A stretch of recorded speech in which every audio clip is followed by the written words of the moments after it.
noite, pessoal.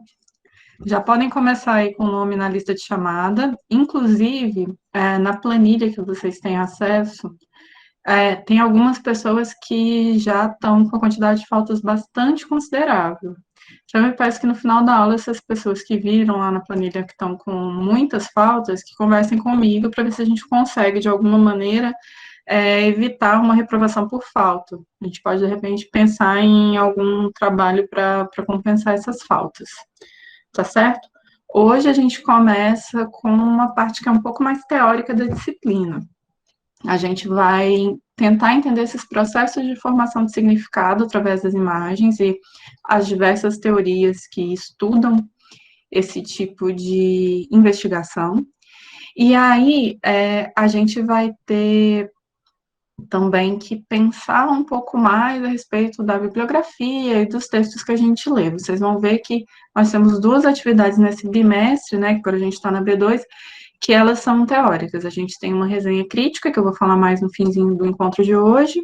A gente vai ter um quiz também, que é sobre os mesmos textos. E aí a gente vai ter um trabalho compositivo. E aí a gente vai se concentrar uma parte do tempo em entender essas diversas teorias. Vamos lá? Bom, hoje a gente vai falar sobre um campo de estudo que ele está presente em praticamente todos os cursos que de alguma maneira lidam com imagem. No campo da comunicação, você tem abordagens no campo da história, no campo da história da arte, e também em campos que investigam essa produção de sentido. E o que é essa produção de sentido a partir das imagens visuais? Não sei se vocês se lembram dessa imagem que estava presente nos nossos primeiros encontros, e a gente lida para formar esse campo visual com uma série de linguagens, uma série de formas de representações visuais. A gente tem um fator gráfico, um fator óptico, um fator verbal, um fator que é perceptível e um fator que é mental.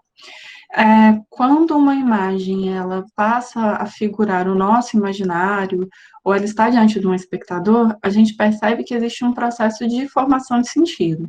A gente estudou parte do texto do Jacques Almond, onde a gente fala justamente sobre essa parte do espectador, e muitos de vocês no fórum acabaram comentando que a questão é justamente essa.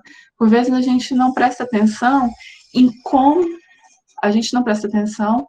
como é importante o espectador nesta construção de imagem e nessa atribuição de sentido para o que a gente está vendo. A gente teve uma conversa sobre os emojis e o tio da Amanda, e aí a gente começa a perceber que não é o que é claro para a gente que é claro para todo mundo.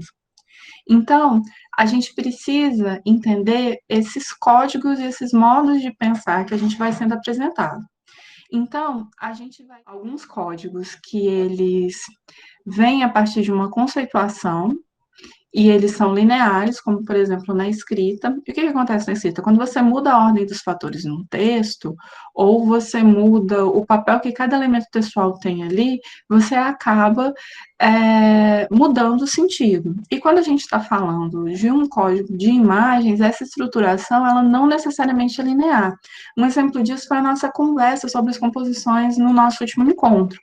Uma coisa é a ordem hierárquica, ou seja, a ordem que as coisas são percebidas dentro de uma imagem, e a outra seria uma ordem de leitura. Então, enquanto na escrita essa linearidade de pensamento ela precisa existir para fazer sentido, na construção de imagens, isso depende muito mais do fator perceptivo do que, de fato, da maneira como as coisas se apresentam em termos temporais ou em termos de lógica. E aí, a gente também precisa entender que a gente vai ter imagens que são estáticas, imagens que são mentais e imagens que são audiovisuais, imagens que estão em movimento. A gente vai ter imagens que são naturais e imagens que são produzidas por aparatos maquínicos ou por aparelhos técnico-digitais.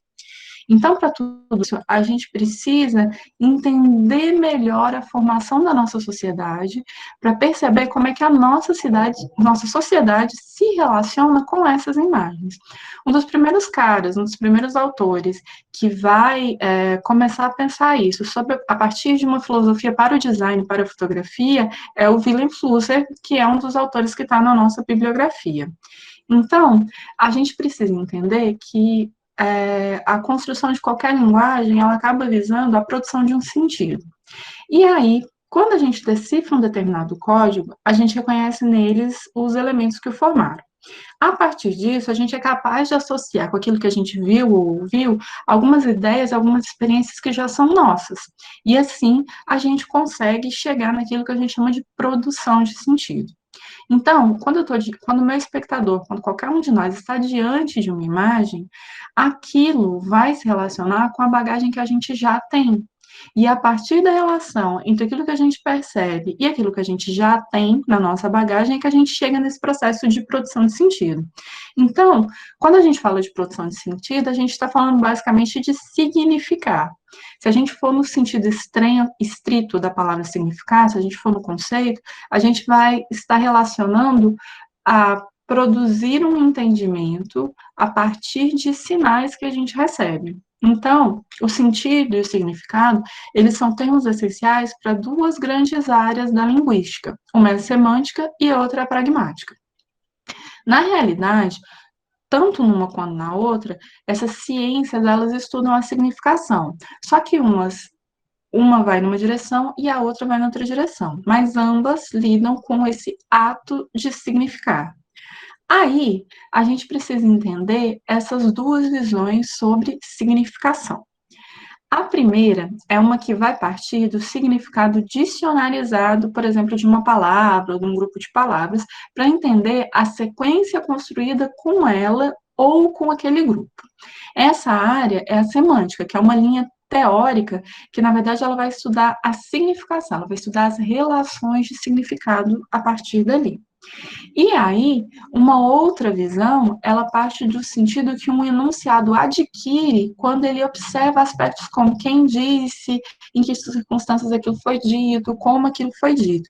E aí a gente tem um aspecto que é da área da pragmática, que a gente vai, na pragmática, você estuda a enunciação.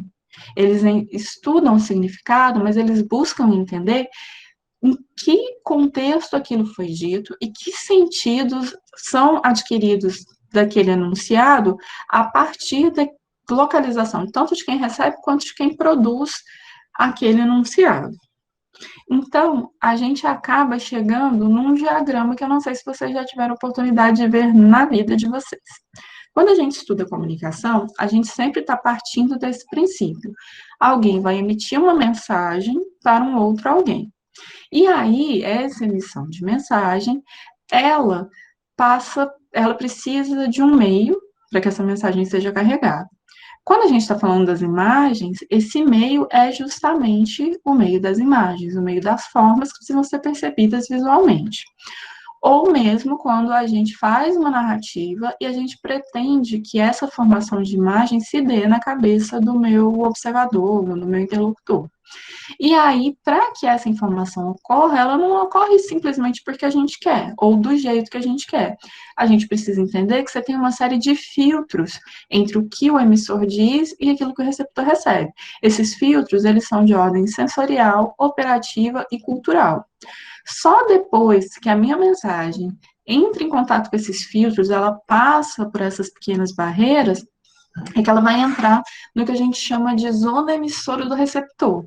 Ou seja, o receptor ele entra em contato com aquela informação e ele com um processo interno, ele acaba reagindo àquela informação e a partir dessa reação a gente tem a resposta. Então, a gente sempre vai trabalhar com essa ideia de que eu vou transmitir uma mensagem, mas que ela não vai chegar intacta e sem nenhuma modificação no campo de resposta do meu receptor. E quando a gente está falando de uma mensagem visual, eu trouxe para vocês aqui uma organização que ela, na verdade, foi proposta por Bruno Munari, que é a mensagem visual, ela precisa estar vinculada em dois universos. Um do suporte, que é aquilo que a gente consegue dividir em termos de textura, forma, módulo, movimento, a estrutura da mensagem visual e a informação que esse suporte carrega. Então, lembra que a gente estava falando daqueles filtros?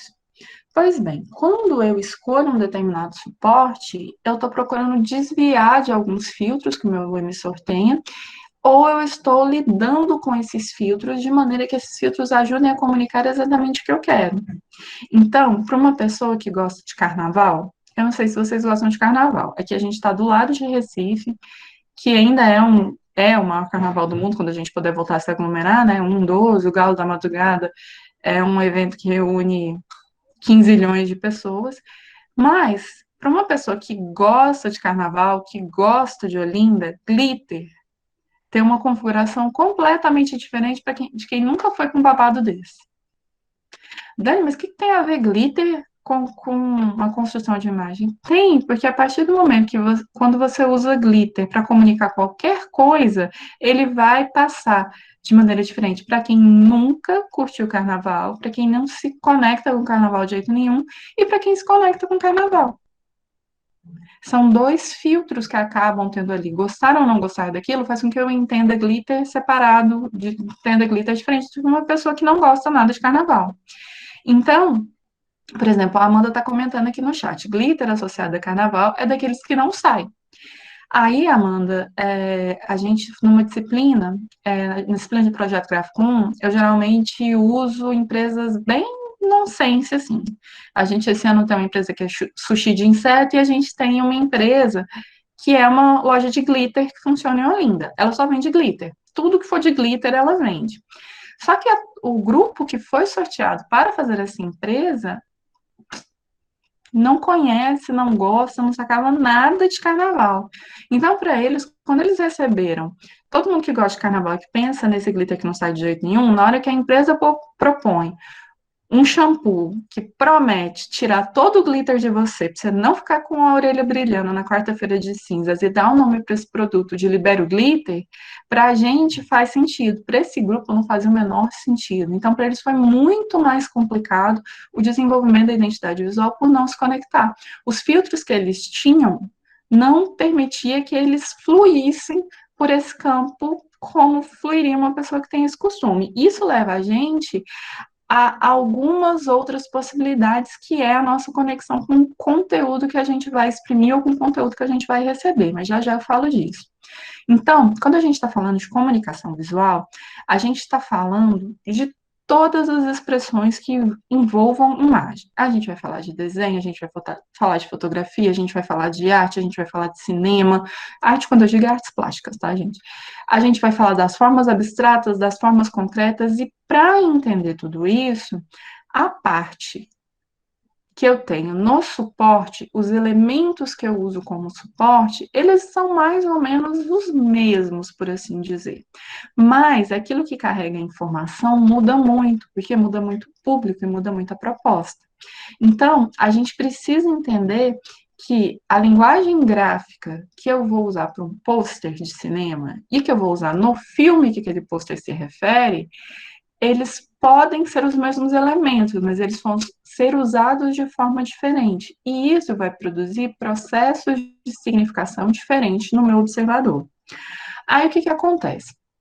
Quando a gente está fazendo uma análise imagética a partir do ponto de vista do design, a gente precisa entender que essa imagem ela vai ter duas dimensões. A primeira dela foi um pouco do que a gente viu antes, que é a dimensão da forma, a dimensão da composição. E essa composição ela vai ser essencial para a solução de problemas visuais. Vocês passaram por isso no último exercício que vocês me entregaram. Vocês tinham o mesmo texto e vocês tinham que organizá-lo de formas diferentes. E vocês são mais de 30 alunos, e as propostas de vocês, mesmo sendo exatamente o mesmo exercício, foram muito variadas.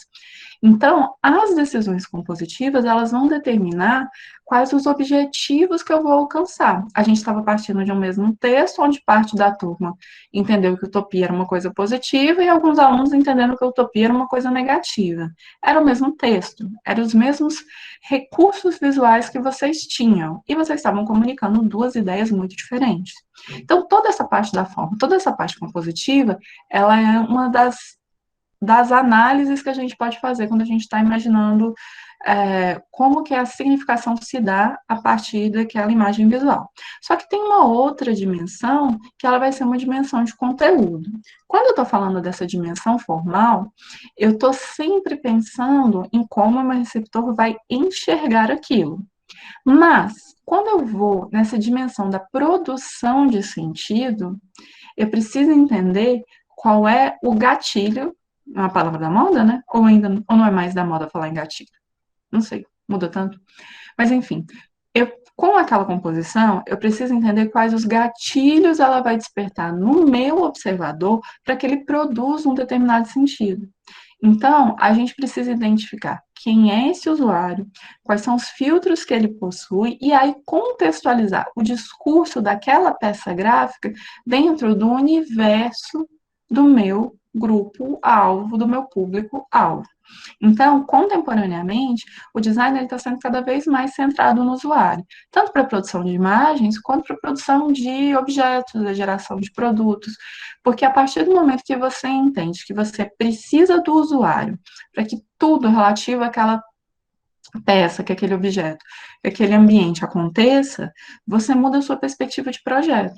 Então, a gente, eu não sei, vocês são quase todos nascidos dos anos 90, anos 2000, né, praticamente. A palavra da moda, ou também não estou atualizada. Então, vai ser gatilho mesmo. Quase todos vocês são nascidos dos anos 90, nos anos 2000, né? E aí, quando a gente fala a respeito de TV, eu não sei se vocês. Todo mundo tem na memória TV Colosso ou vocês já são tudo bambu lá e TV Globinho? Mas TV Globinho todo mundo passou, né? Diz um sim ou não aí no meu chat, por favor. Globinho sim, Globinho eu peguei. TV Globinho, TV, todo TV mundo, né? Cruz. TV Cruz, TV Globinho. Então, imagina vocês, a relação de vocês com a TV Globinho, com as três espiãs demais.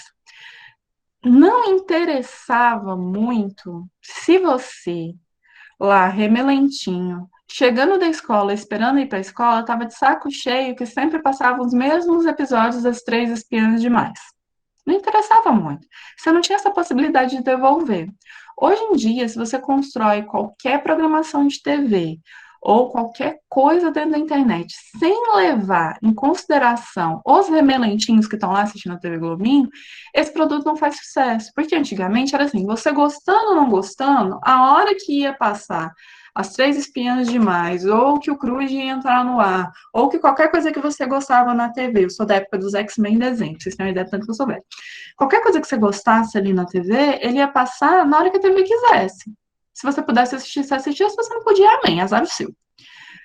Isso não é uma perspectiva que está centrada no usuário, ou seja, a gente partia de um princípio nos anos 90, início dos anos 2000, antes da internet ser a internet, a gente partia de um princípio que o usuário se adequasse aos produtos. E isso foi caindo por terra. Então, hoje em dia, se a gente não projeta focando no usuário, a gente geralmente está fadado a um insucesso. Bom, então, quando a gente vai falar dessa construção de imagens, eu trouxe para vocês o pensamento do Peterson. Peterson é autor da área de design da informação. Tem uma obra dele que está lá na nossa pastinha da bibliografia, vocês podem dar uma lidinha. E aí, vocês vão ver que ele divide a construção de imagens em quatro categorias fundamentais. Uma que é a execução gráfica, outra que é o conteúdo, outra que é o contexto e outra que é o formato.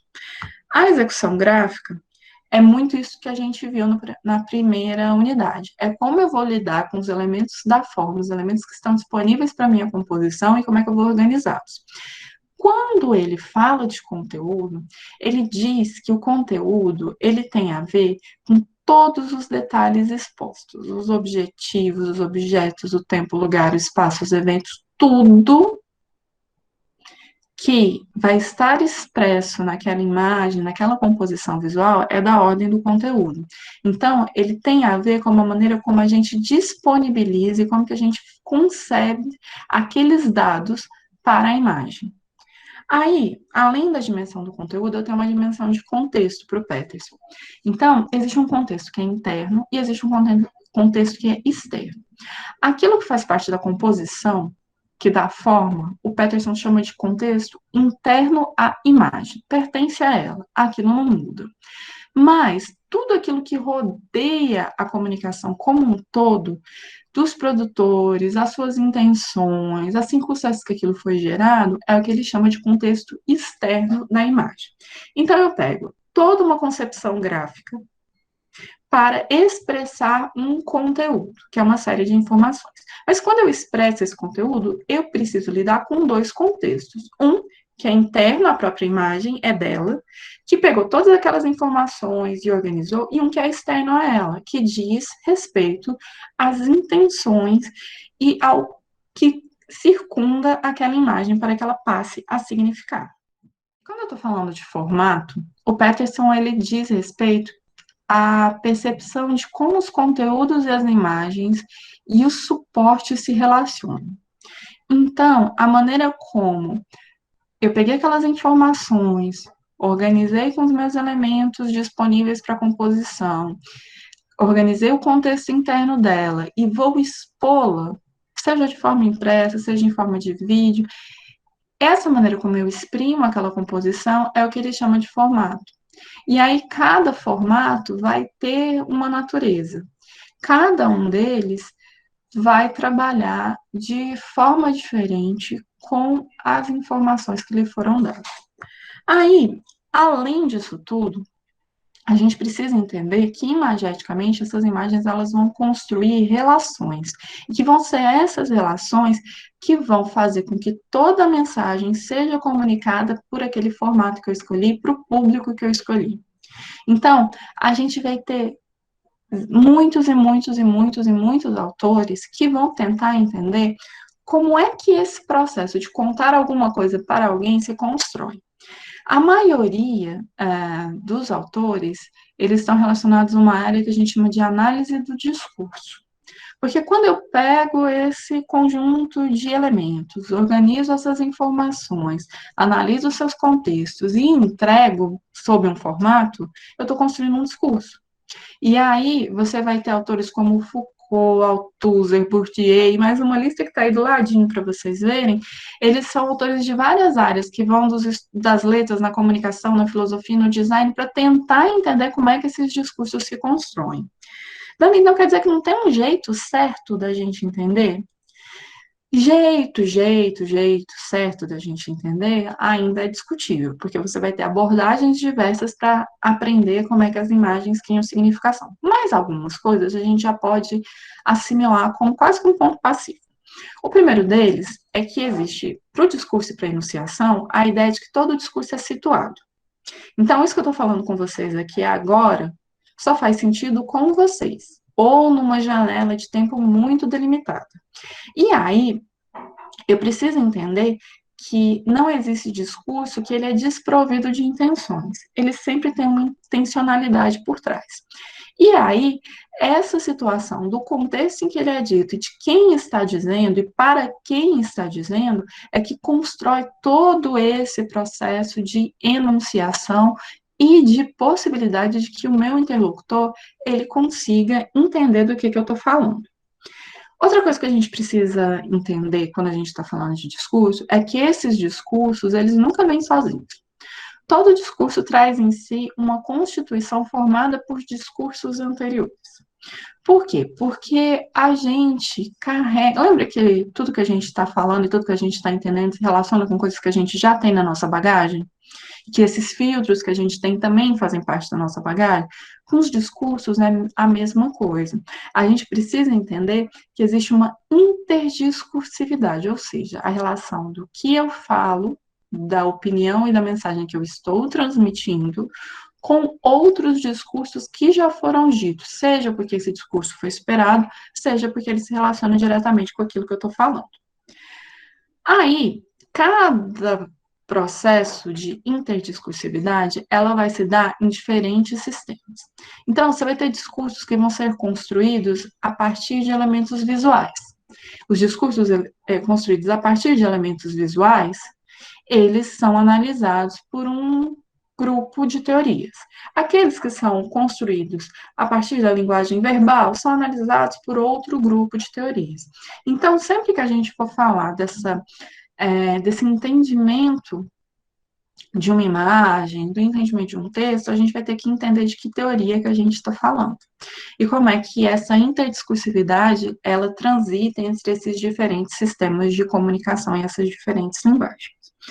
Mas aí, tem uma coisa que é fundamental, porque tudo isso vai ser uma questão de percepção. Então, os estudos e as teorias, eles vão explicar a percepção em diferentes pontos de vista.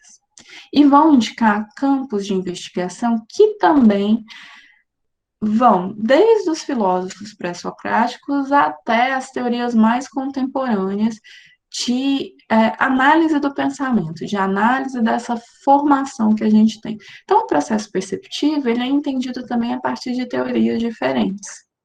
Então, você vai ter teóricos que, em todas as áreas, né? Você tem na educação teóricos que dizem que você não pode entregar o conteúdo, que você precisa dar pistas e quem tem que construir o entendimento é o aluno, para que ele possa fazer isso livre de amarras e livre dos filtros do professor. Você já tem outros teóricos que acham que esse direcionamento ele tem que ser um pouquinho mais restrito para que o aluno, aos poucos, vá ganhando autonomia. Se isso é assim para a gente falar de educação, também vai ser assim para a gente falar de percepção, por mais que a gente queira acreditar que ela possa ser mensurada. Aí você vai ter vários jeitos de ver essa percepção. Um dos jeitos de ver é por um campo chamado fenomenologia. Já ouviram falar disso na vida? Não. Então, a fenomenologia, ela, na verdade, ela se apresenta ou se mostra como a explicação e o estudo de si mesmo.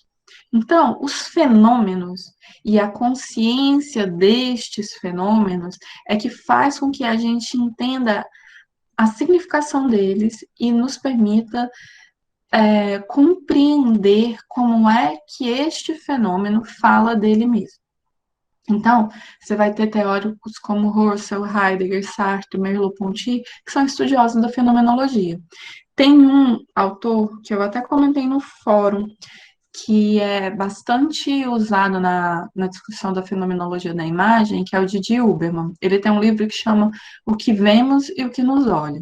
Ele parte do seguinte princípio: quando você vê pela primeira vez uma imagem, você é uma pessoa, e aquilo que você vê significa de um jeito e te modifica.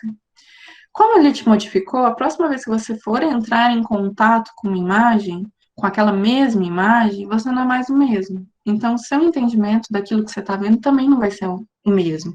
Então, quando você olha para uma imagem, ela olha de volta para você. E essa troca é que vai tornar o processo de significação cada vez mais rico. Inclusive, tem algumas linguagens da imagem que elas são construídas para serem vistas inúmeras vezes, na verdade. Eu não sei se vocês já repararam. Vocês enjoam de ver um videoclipe que vocês gostam? É uma coisa. Hum, Quando Acho você que a gente gosta. perde meio o interesse aos poucos, né? Nossa, Pedro, você sempre tem as opiniões diferentes da maioria. Aí você quebra as minhas pernas, assim. Pedro é Não, exceção. Pedro é a pessoa que gosta de um negócio, mas ele enjoa. Mas, no geral, a maioria das pessoas, elas conseguem ver um videoclipe muitas e muitas vezes o mesmo videoclipe sem enjoar, porque ele é construído a partir da fragmentação. Nossa, ó, você não tá sozinho, Pedro. O Dante não, enjoa, ô, o Diogo professora, enjoa, é, o Matheus enjoa, todo mundo enjoa. Só eu que não enjoo, mano. é porque não dá para escutar Faroeste Caboclo umas 10 vezes na vida, no caso. Mas aí, eu não tô falando de escutar, eu tô falando de ver. Tô falando de você Hum, ver um videoclipe. Claro que você vai enjoar, gente, mas a grande questão é que a significação que vai ser produzida ali. Ai, gente, assim vocês me confundem. O chat fica passando rápido, eu achei que todo mundo enjoava. Não, Pedro, só você que enjoa mesmo. É isso. Gente, mas enfim, o que que era a grande questão nisso? Quando um videoclipe ele é construído de forma fragmentada justamente para estimular que você queira ver muitas vezes. Porque cada vez que você assiste, você percebe uma nova fase, uma nova face daquela imagem que você está vendo. A fragmentação que é feita no videoclipe te permite estar sempre vendo uma coisa que você não tinha visto antes, e aí, cada vez que você assiste, aquele videoclipe te modifica de alguma maneira, no sentido perceptivo e de entendimento, e faz com que você tenha vontade de assistir de novo, e quando você vê, ele te modifica de novo. Acontece também com filmes. Então, a coisa dos filmes é um pouquinho diferente, porque um filme, normalmente, para você entender, você assiste do início ao fim. Ele é planejado para você assistir do início ao fim. O videoclipe, não. Ele é fragmentado justamente para você assistir os pedaços mesmo. Principalmente porque eles foram criados numa época de TV, antes do YouTube, gente, tinha um negócio chamado MTV, TV aberta, sabe? E aí, às vezes, você colocava no canal, tava na metade o clipe. E você não tinha como voltar. Vocês acreditam num negócio desse? Não tinha como voltar. E aí você era obrigado a assistir da metade pro final. E mesmo assim você acompanhava, você entendia e você acabava assistindo de novo. Então ele era construído. Um filme já é mais complicado. Se você assistir da metade para frente e você não entender, você acaba desistindo. Com o videoclipe não. Como ele é curto, como ele é fragmentado, você assiste dali por diante e tá tudo certo. Então, quando a gente fala dessa percepção que a gente tem dos videoclipes e de muita coisa do audiovisual construída dessa maneira mais fragmentada, a gente está falando de uma imagem que modifica o observador. E aí, quem vai estudar isso com um pouquinho mais de profundidade é a galera da fenomenologia. Mas, em compensação, tem uma outra galera que são dos estudos interacionistas. E o principal nome do cara, quer dizer, o principal nome da área dos interacionistas é o Vygotsky. O Vygotsky, ele é um camarada que ele enxerga uma estreita relação entre os instrumentos simbólicos e a ação. E aí ele tenta compreender a formação desses universos simbólicos e de como esse indivíduo que recebeu a educação, a orientação, aprendeu a olhar o mundo a partir daqueles filtros ali vindos no universo simbólico que lhe é dado, como é que ele percebe as coisas. E já é uma linha que é um pouco mais ligada à área da lógica, que acaba tentando quantificar a percepção. O pessoal da UFPE aqui em Recife, o pessoal do curso de design, da pós-graduação em design, eles usam muito essa linha dos estudos interacionistas, entendeu? Então, você vai ouvir falar em teoria da atividade, que é uma teoria relacionada ao Vygotsky, e aí eles ficam tentando medir as reações para justamente. Pode jogar o nome aí, Ellen, não tem problema não, fica à vontade. Aí eles ficam tentando quantificar as nossas reações perceptivas para tentar, de alguma maneira, transformar em dado estatístico ou em um dado mais palpável os processos perceptivos. Aí, o Vygotsky, ele fala no que ele chama de zonas de desenvolvimento. Essas zonas de desenvolvimento são o que nos permitiria compreender de que forma o indivíduo age sobre o mundo. E aí, a partir dessa percepção de como, das possibilidades de ação que esse indivíduo tem, é que a gente conseguiria atribuir para este indivíduo, a percepção dele estaria filtrada por essa limitação, ou por esse delineamento de possibilidades que ele tem diante de si. E é em virtude disso que ele produz significado. Então, enquanto você tem uma galera que examina o fenômeno, a coisa acontecendo, a relação que eu tenho com a imagem, eu assisti um filme, eu assisti um clipe, você tem uma outra galera que primeiro estuda aonde aquele indivíduo está inserido, para ver quais as limitações foram colocadas naquele indivíduo, nas suas zonas de desenvolvimento, para, a partir da limitação colocada no indivíduo, entender como é que ele pode significar um determinado fenômeno. Então, assim, são dois jeitos de você enxergar essa produção de significado. Você tem uma galera que vê o fenômeno e você tem uma galera que vê o processo a partir das limitações colocadas de um indivíduo. E aí são dois jeitos de você entender a percepção das pessoas. Além deles, tem mais uma pancada de outras abordagens. Você tem abordagens que são fenomenológicas, pragmáticas, construtivistas, linguísticas, semióticas, interacionistas, estudos de recepção, estudos culturais, teoria de convergência, cultura visual, estudos imaginários, e isso são apenas as mais populares entre o final dos anos 80 até agora. Isso não quer dizer que novas teorias não estejam surgindo o tempo todo. A gente não vai conseguir abarcar todas elas, e aí, de agora em diante, a gente vai ver algumas dessas teorias e como é que elas entendem o processo de significação. Para essas teorias que a gente vai ver daqui para frente, a gente vai ver 4 hoje e 4 na próxima aula. Para cada uma delas tem um texto que está disponível lá no Moodle, e a ideia, naquele mundo perfeito, onde vocês estão super estáveis no meio de uma pandemia, só tem a minha disciplina, vocês vão ler todos os 8 textos, todos os 8. Vão escolher aqueles que você mais se identificar dos 8, aqueles que você acha mais interessante, e vai escrever uma resenha crítica sobre um que você vai escolher. Eu vou acreditar que esse mundo ideal existe, vou até o final, mas cada um de vocês precisa escolher um desses textos para produzir uma resenha crítica. Todos vocês já fizeram a disciplina de Teta? Coloca aí no chat para mim, por favor. Eu estou fazendo. Tá, o pessoal que está fazendo, normalmente nessa altura do campeonato, vocês estão fazendo com a Ju Batista, né? Com a Juliana Batista? Uhum. Normalmente nessa altura do campeonato, a Ju já passou por por essas nomenclaturas, o que é uma resenha, resenha crítica, fichamento, todas essas coisas, certo? Então, vocês vão fazer uma resenha crítica.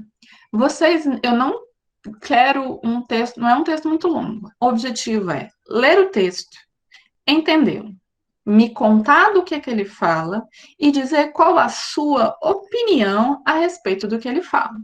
Dani, mas tem jeito de ter opinião errada? Tem jeito de ter opinião equivocada. Que aí, a partir da sua opinião, eu posso, de repente, pontuar aonde que você, de repente, viu pelo prisma diferente do que o autor propunha. Mas, em tese, opinião, com exceção das pessoas que acreditam que cloroquina é um tratamento que funciona para a Covid, não existe opinião errada, tá? Mas a ideia é vocês se aterem ao que o texto fala e relacionar com as coisas que a gente está vendo, beleza? Então, vamos lá.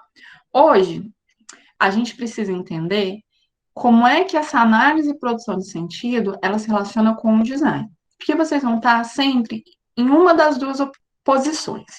Ou você vai ser uma pessoa que vai produzir uma imagem com um objetivo muito específico, ou você vai ser uma pessoa que vai receber uma imagem e precisa entender como é que aquilo chegou naquele lugar. Então, essa relação que vocês vão estabelecer com as imagens, ela vai estar muito presente no trabalho de vocês. Mas a gente vai ter aqui só uma amostra grátis. Vocês ainda têm uma outra disciplina, que normalmente é comigo, chamada Design, Cultura e Comunicação, que é baseada em estudos de cultura e estudos de comunicação para interrelacionar essa formação de sentido, e vocês ainda têm uma outra disciplina que geralmente é parte das atividades curriculares de extensão, que são as ACS, que é ligada a design, cultura e sociedade. Então, ali vocês também vão ter outras visões a respeito de como é que forma e sentido se juntam para que a gente faça o nosso trabalho, beleza? Hoje, a gente vai falar de cultura visual e cultura de convergência. E na próxima aula, a gente vai falar de teorias do imaginário, semioses visuais e iconologia.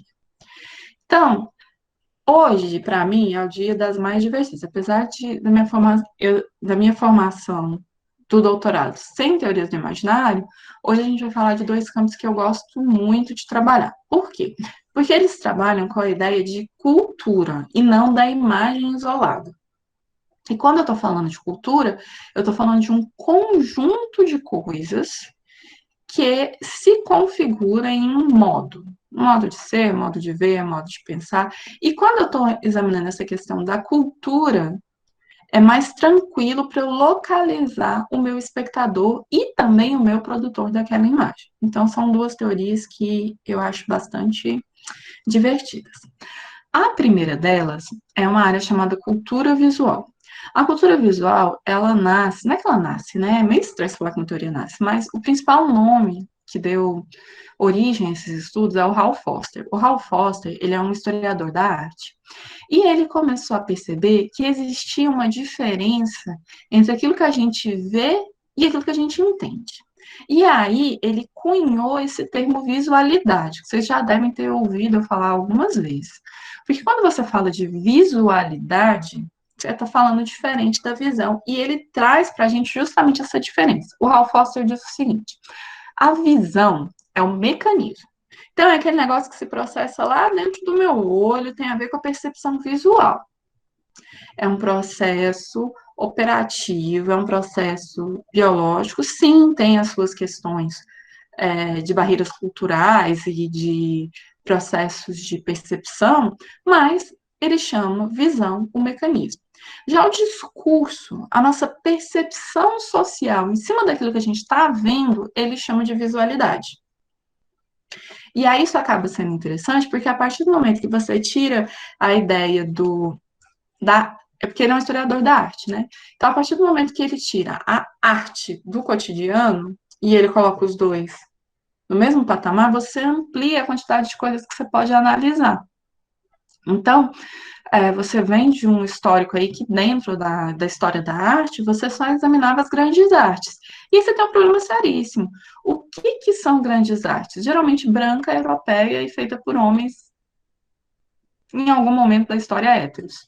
E aí, gente, hoje meu WhatsApp está bombando.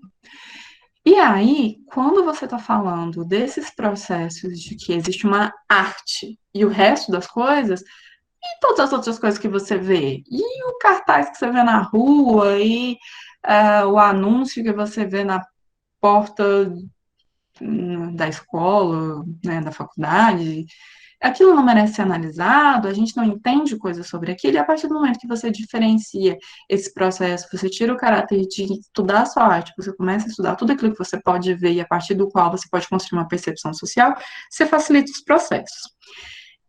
A gente tem, além do mecanismo de visão, a gente tem um mecanismo perceptivo que ele é biológico e que às vezes ele é aprendido.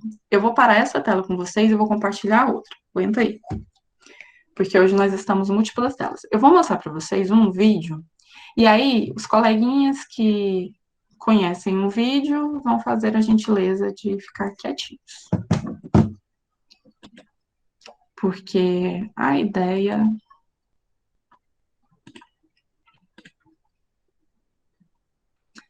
é o seguinte, eu vou dar o play para vocês num teste de atenção.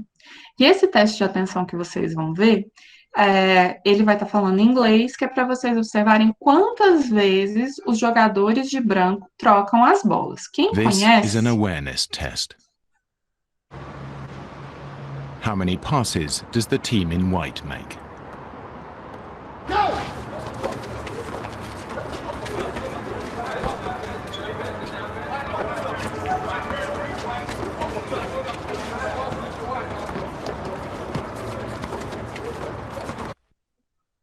The answer is... E aí?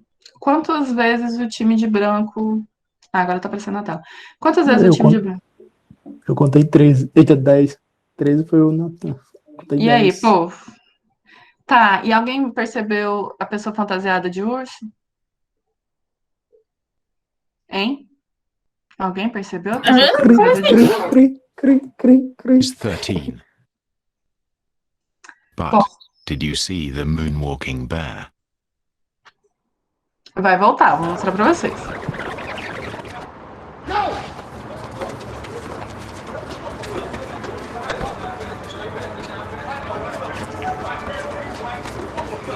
Olha ele ali no meio, safadinho. Então, o que acontece? Isso é um teste de atenção. A partir do momento que eu falo para você, presta atenção numa coisa, você para de prestar atenção em outra, camaradas. E isso só mostra pra gente que a nossa percepção, ela também passa por filtros que são operativos. Então, não adianta você querer dizer que você está vendo tudo só porque você tem... Vocês, a partir do momento que eu falei, presta atenção no urso, vocês viram o urso, certo? Então, vocês sempre tiveram a possibilidade de ver o urso. E por que vocês não viram? Foi como você falou, né? Foi algo mais direcionado, né? Desde o início já foi mandada essa informação pra gente, a gente só focou naquilo que aparentemente importava inicialmente. Então, essa nossa cultura, ela vai se relacionar com aquilo que a gente já está mais acostumado a ver. Por exemplo, vocês viram o meu sobrenome a primeira vez? É Dani Amati. É muito mais fácil para vocês lerem amante do que ler amate. Por quê? Porque vocês já estão acostumados à palavra. Vocês não estão acostumados com a palavra. É igual o sobrenome da Amanda. A gente tem dificuldade de falar o sobrenome estranho, porque não é comum, da Amanda. E quando a gente vai escrever o nome das pessoas, a gente já vai pensando em quantos N's e quantos L's vai dobrar, porque na nossa cultura a gente tem essa mania de dobrar letras, e a gente sempre teve os elementos perceptivos para ver as pessoas de branco trocando passes e também perceber que existia uma pessoa vestida de urso fazendo um walk no meio dos jogadores de basquete. Mas a gente não percebe porque a gente tem foco na nossa percepção. Porque o nosso cérebro ele quer trabalhar pouco. Então, ele não está procurando a dificuldade. Olha como é que são as coisas. Como eu sou da área do design gráfico, eu vejo muitas coisas, mas eu digito errado que vocês não fazem ideia. Então, toda vez que eu vou escrever um artigo, que eu vou fazer um painel para jogar, vocês já devem ter pego erros de digitação nos nossos slides, ou já devem ter pego erros de digitação nas coisas que passam no Instagram da 203 Digital, quem acompanha. Se eu não tiver uma pessoa para revisar, vai passar. Mas se a coisa tiver milímetrozinho desalinhado, mas grita no meu olho. Por quê? Porque eu tenho todo esse olho treinado para os alinhamentos, a composição, mas que a letra, ela virou uma grande mancha gráfica para o meu cérebro. Então, a gente precisa compreender que existe um mecanismo que é perceptivo e a gente tem todo um discurso que contextualiza o resto. Então, quando o Hal Foster está falando de visão, ele está falando desse mecanismo. E mecanismo, ele tem focos e ele tem falhas. E esses focos e falhas têm muito a ver com o nosso histórico de como a gente foi educado. Ao mesmo tempo, quando ele está falando de visualidade, ele está falando de todas as coisas visuais com as quais a gente entra em contato a partir de uma percepção social. Um outro cara da cultura visual, que também é muito importante, é o Mitchell, que vocês estão vendo aqui do lado. O Mitchell, ele tenta fazer uma relação de contextualização do discurso. Porque o que acontece? A visão, ela não vai ser uma experiência universal. Então, ela precisa de um contexto aonde este contexto vai interferir de fato em cada uma das coisas que a gente observa, em cada uma das coisas que a gente vê. Aconteceu uma coisa na cidade de Goiânia, eu sou de Goiânia, e uma coisa que é. Eu vou contar para vocês e vocês vão ver, nossa, que coisa merda. Mas a pessoa que fez não viu a merda que estava fazendo, segundo ela mesma. BBB, todo mundo por dentro de BBB. No BBB sempre tem a cota dos goianos e a cota dos goianos. Dessa vez era goianos e sertanejos, no caso Rodolfo, da dupla Israel e Rodolfo, também conhecido como ex-marido de Rafa Kali. Rodolfo estava no BBB. E aí, perto da saída dele, teve uma grande questão a respeito de um comentário racista que ele fez sobre o cabelo Black Power de um dos outros integrantes, o João. Esse é o contexto. Aí, lá na cidade de Goiânia, tem o Palato de lá. Sabe, tipo, tem o Palato aqui, o Palato Prime? Lá tem um lugar chamado Empório Prime, que é tipo supermercado de rico. Lá tem coisas muito caras e coisas mais caras do que deveriam. Aí uma pessoa resolveu tirar uma foto de um camarada de cabelo Black Power entrando no Empório Prime e postar no Instagram escrito assim, corre aqui, Rodolfo.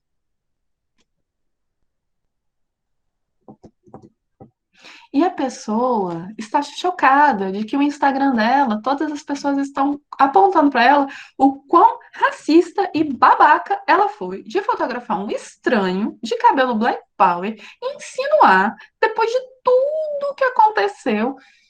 Então, Vitória, o Marcos, que é o menino que foi fotografado, ele é aluno de uma grande amiga minha, ele é aluno de uma das faculdades que eu trabalhei lá em Goiânia. Então, assim, você tem toda uma repercussão que interfere no fato. O que acontece? Nós, pessoas, que eu gosto de acreditar, vou colocar todos nós no mesmo saco, que estamos conscientes da estrutura racista na qual nós estamos inseridos, ao ouvir falar dessa história, já achamos um absurdo. Como assim que é pessoa sem noção? Para não dizer os outros xingamentos que a gente pensou aí. Só que aquela criatura, que eu não chamo nem de pessoa, que postou a foto, ela está dentro de um contexto que filtrou toda a experiência dela diante da imagem.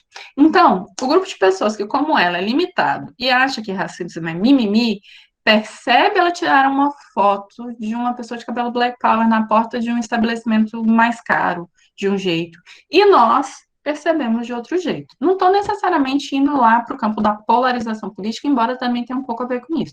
Mas isso é uma prova de como as nossas experiências em relação ao que a gente vê, em relação ao que a gente escuta, elas não são universais. Você não pode partir do princípio de que todo mundo entende. Isso eu estou falando de uma coisa absurda, mas a gente pode relacionar essa diferença da não universalidade das experiências com o poema que a gente, com o trecho, a fala do Fernando Birck, eu chamo de poema porque ela é poética, né, embora ela não seja um poema, do trabalho que vocês fizeram. Enquanto alguns entendiam a utopia como positiva por te fazer andar, alguns entendiam a utopia como aprisionadora por te fazer andar. E vocês não têm vivências assim tão discrepantes. Então, a gente estava falando de experiências que não são universais. Então, para o Mitchell, tudo que a gente experimenta no visual, ele vai se dar por meio da cultura onde a gente está inserida.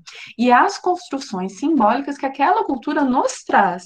Então, sempre vai existir um viés ideológico sobre as imagens e sobre o que nós percebemos a respeito dessas imagens. E aí, a gente volta para aquela questão. Lembra que todo discurso é situado e que todo discurso ele possui uma interdiscursividade, porque um discurso se relaciona com os outros, é todo este grande bolo. E além deles, tem um outro cara, que é o Mizoef, que também é da cultura visual, que ele traz mais um ponto muito relativo à cultura onde nós estamos inseridos. Nós nos tornamos consumidores de representações. O que isso significa? Que a gente está num ponto aonde tudo que a gente vê e tudo que a gente produz, de alguma maneira, está sendo feito a partir de uma perspectiva de quem consome.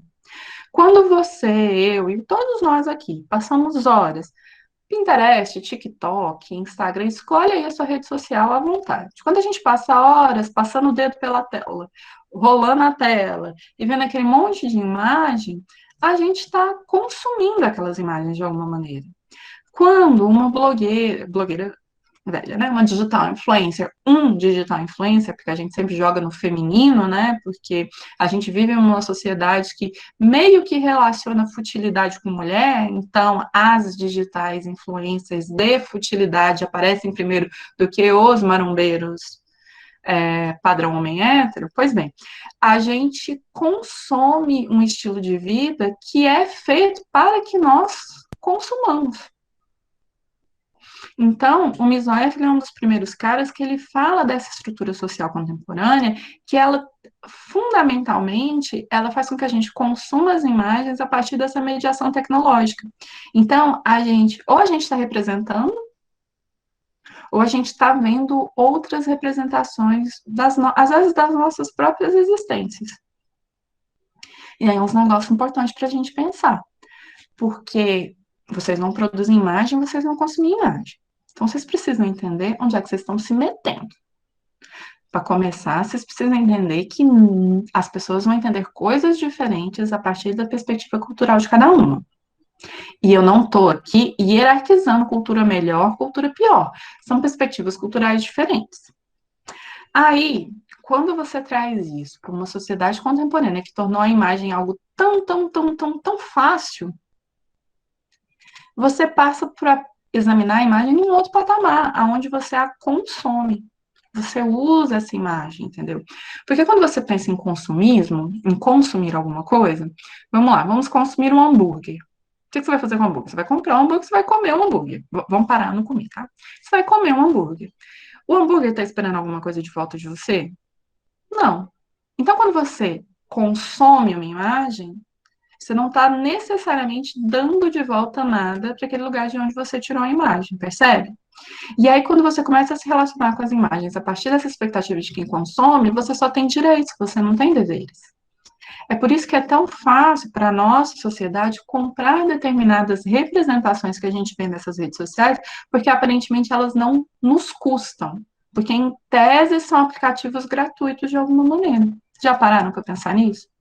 No aula presencial seria um momento onde a gente ia começar a conversar sobre as nossas experiências, sobre as coisas que a gente consome, sobre os perfis de rede social, os filmes que a gente vê.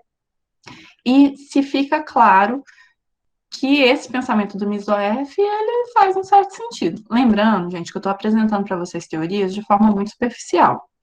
E aí, essas teorias, elas têm outros meandros, elas se relacionam de outras formas. Dani, você falando de dar um exemplo, eu me perdi, porque eu acho que eu só vi seu comentário uns minutinhos depois. Como assim dar um exemplo? Você fala sobre essa questão do consumismo de imagem? Isso, sobre o que você acaba de falar, na real, eu acabei de mandar essa mensagem de o que você falou. Eu realmente estou meio perdido, mas o que você falou agora, de tipo, Do consumo das imagens? dá a impressão de que A tipo, você impressão que é de comprar graça. algo com isso. Tá.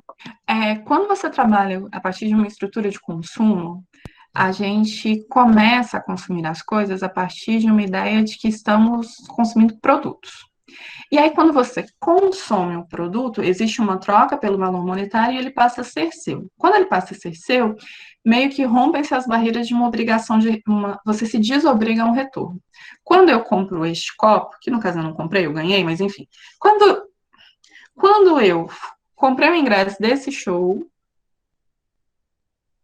e ganhei este copo porque eu estava lá no show, eu não tenho obrigação nenhuma de fazer nada com este copo. Se eu quiser usar ele para beber água, eu uso. Se eu quiser usar para plantar uma suculenta, eu uso. Se eu quiser reciclar ele, eu uso. Eu não tenho obrigação nenhuma. Ninguém tem nada a ver com o que eu faço com esse copo. Porque ele é meu. Sentido de posse. Isso é um consumo.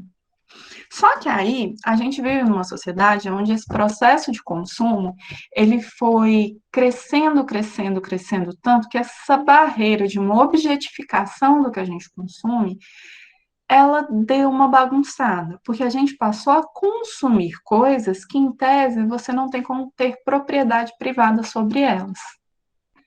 E que, ao consumir determinadas coisas, você valida aquela coisa para que outras pessoas também consumam, porque era assim que acontecia com os produtos.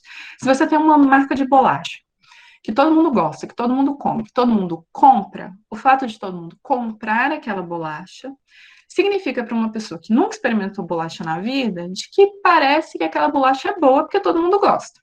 Conseguem acompanhar esse raciocínio? Raciocínio? Existe uma bolacha que todo mundo consome. Se todo mundo consome aquela bolacha, nunca comi bolacha, mas parece que aquela bolacha é boa. Beleza? Beleza. Quando a gente está falando de bolacha, é só bolacha. E quando a gente está falando de um jeito de representar pessoas? Não. Pessoas têm que ser brancas, têm que ser magras, têm que ter cabelo liso. Quando isso é um jeito de se expressar, mas ele é colocado numa estrutura de consumo, ou seja, eu tô toda hora vendo aquela imagem está sendo reforçada. Aí algumas pessoas pensam assim, nossa, de fato, o único jeito de ser mulher bonita é ser branca, ser magra e ter cabelo liso. Nossa, nossa, nossa, nossa, nossa. De repente, todo mundo acha que você ser branco, magro de cabelo liso. Nos estudos do Mizoef, essa mulher branca, magra, de cabelo liso e provavelmente cis, ela é uma representação, né? Ela é uma representação do ser humano. E aí, as pessoas, em outras épocas, onde a gente não tinha essa mediação tecnológica, você existia uma pluralidade dessas representações, e essas representações, elas tinham um alcance menor. Aí, quando você amplifica isso, mais pessoas consomem aquilo. Mas, Dani, peraí, isso já aconteceu com o cinema, com a TV. A gente já tinha uma perspectiva assim que vinha do cinema, que vinha da TV. Mas aí a bagunça se deu quando começaram a vender para você que aquelas pessoas são exatamente iguais a você. Porque vamos pensar. Alguém digita aí nos comentários algum digital influencer que você siga, mas por favor, seja gentil que a professora é velha. Digita aí um digital influencer. Pode ser um desenhista, pode ser quem vocês quiserem. Digita alguém aí que vocês acham bem bacana. Pode ser artista de cinema, da televisão. Nathalie Neri. Não tem informações suficientes sobre Nathalie Neri para você ver como é a história das bolhas. Eu falo para a pessoa ser gentil. Aí Luana me joga e o Dori Dori. Seja gentil. Usa o que mora aqui, que morava o Carlinho Maia, sei lá. Não posso, porque eu posso ofender pessoas, porque eu acho aquele cara uó. Sei lá quem tem mais, o Gloss. Então vamos lá. Vou falar de personagens de novela, então, pra não ofender ninguém. É porque assim, quer não, ninguém de vocês acha que vocês são iguais ao Hugo. Vocês conhecem a história do Hugo Gloss? Falando do Hugo Gloss? Eu só conheço o nome, só falei o nome. Tá, então vou contar pra vocês. Todo mundo já ouviu falar de um programa de rádio que virou programa de TV chamado Pânico? Sim, né? Todo mundo sabe qual que é o Pânico. Existe um programa na Jovem Pan chamado Pânico, que era uma reunião de humoristas que faziam gracejos no rádio e hoje em dia eles são a Jovem Pan, basicamente. Essa galera do rádio acabou. Eu gosto da Jovem Pan, da seleção musical da Jovem Pan, da Jovem Pan, eu não tenho problemas ali com aquelas pessoas, mas enfim, depois a gente discute isso, uma hora que não estiver gravando. Pois então. Essa galera do Pânico, você tinha vários humoristas, e esses humoristas eram personagens. Aí tinha um personagem chamado Christian Pior. O Christian Pior era a representação da bicha má. A pessoa que faz comentários ferinos, muito afeminado, e como era só voz, você não tinha o rosto do Christian Pior, era um personagem ali dentro daquele mundo da Pan. E este cara, que hoje vocês conhecem como Hugo Gloss, era um estudante de jornalismo, agora eu não me lembro se do Rio ou de Brasília, que começou no Twitter, ele criou um perfil fake do Christian Pior. Christian Pior é um personagem do humorista Evandro Santo, do Pânico. Aí, um menino no Twitter, um menino de 17 anos, tipo vocês, assim, pegou o nome deste humorista que já era famoso e imitava a personalidade dele no Twitter. Então, ele fazia as mesmas graças, os mesmos comentários ferinos, e esse perfil foi crescendo, crescendo, crescendo, ao ponto de incomodar o dono do personagem Christian Pior e o moleque do Twitter que imitava o Christian Pior ter que trocar o nome para Hugo Gloss. Então, esse Hugo Gloss que vocês conhecem, que vai para Fernando de Noronha, que é amigo da Bruna Marquezine, que tem um monte de public post, que aparece na Globo e no Oscar, ele era um menino como vocês. Pelo menos essa é a ideia que se passa. E aí, o fato dele ser um menino como vocês, para as pessoas que começaram com as redes sociais, a entrar nas redes sociais ali na virada dos anos 2000 para 2010, com o crescimento de Twitter, Facebook, finalização do Orkut, essa coisa toda, criou-se uma ilusão de que qualquer pessoa poderia ser famosa. E aí, criou-se a ilusão, voltando para a coisa do consumo de imagens, que se qualquer pessoa pode ser famosa, a gente está falando de pessoas comuns e pessoas reais, beleza? Então, criou-se essa ideia de qualquer pessoa comum, qualquer pessoa real pode ser famosa. Aí, você partiu do princípio que, então, todo mundo que você vê na rede, no Instagram, que não tinha Instagram, que o Instagram acho que é de 2012 para Android, eu acho. A partir do Instagram, do Pinterest, dos canais do YouTube, todas aquelas pessoas lá são pessoas como você. Então, são todas verdadeiras. Então, criou-se uma ideia de que as imagens que a gente vê na rede, elas são verdade. Calma que a gente vai falar de verdade. E aí o Misório falou assim, gente, então, vocês já pararam para reparar que, na verdade, aquilo não é verdade. Aquilo são figurações.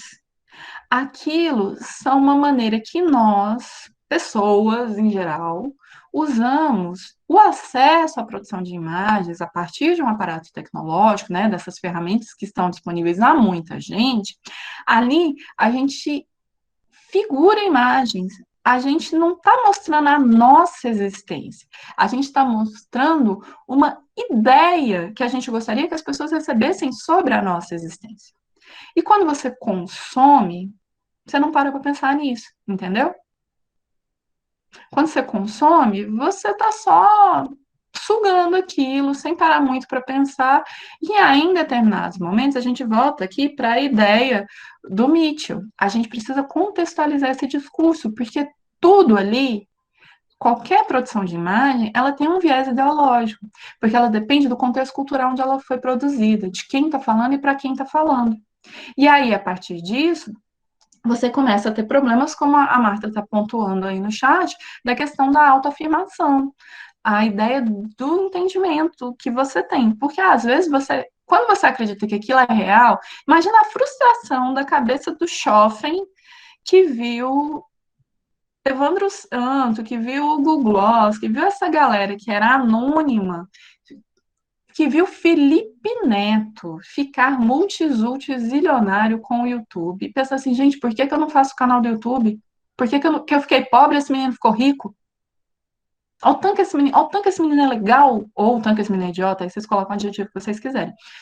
Partindo-se de um princípio de que aquela imagem fosse real. Então, olha só, quando a gente consome a imagem, a gente está consumindo representações. Mas a imagem, pela câmera fotográfica, pela câmera de filmagem, tinha muita ideia que é real.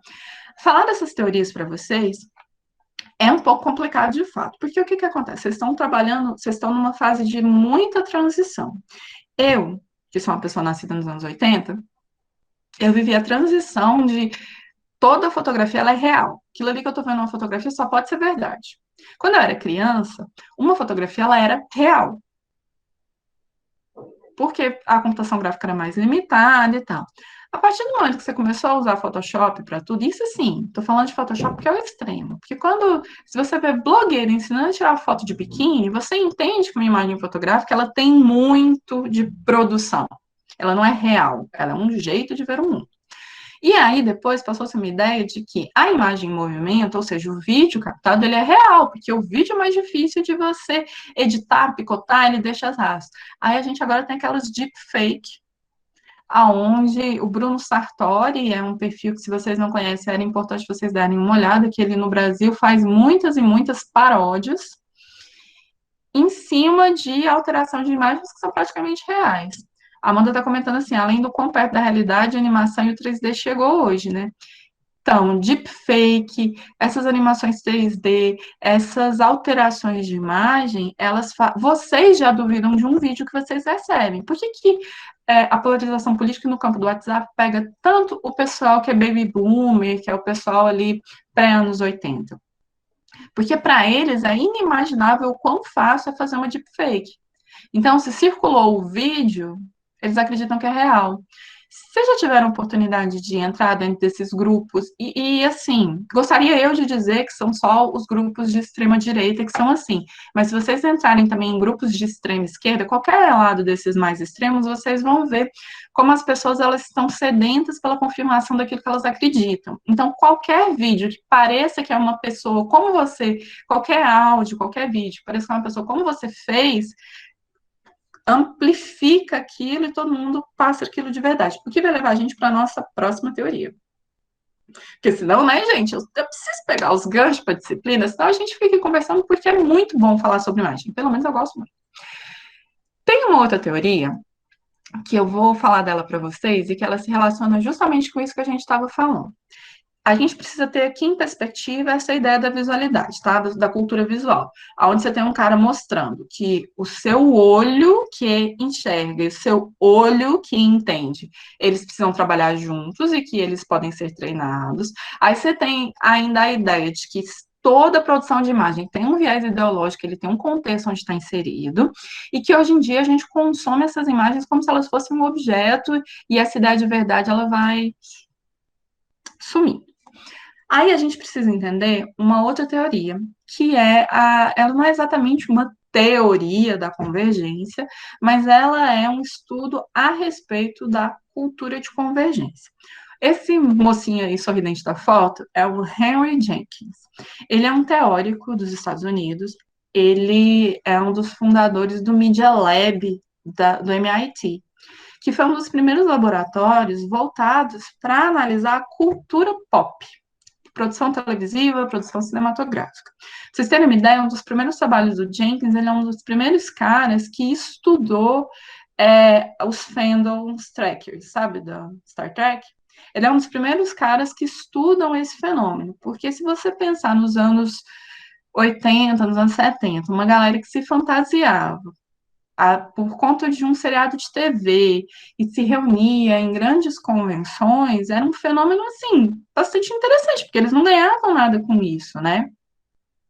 E você tem também as pessoas que são viciadas em Jornada nas Estrelas e os que são viciados em Guerra nas Estrelas, e durante muito tempo houve uma rivalidade muito grande. Então, o Jenkins é um dos primeiros caras que estuda isso.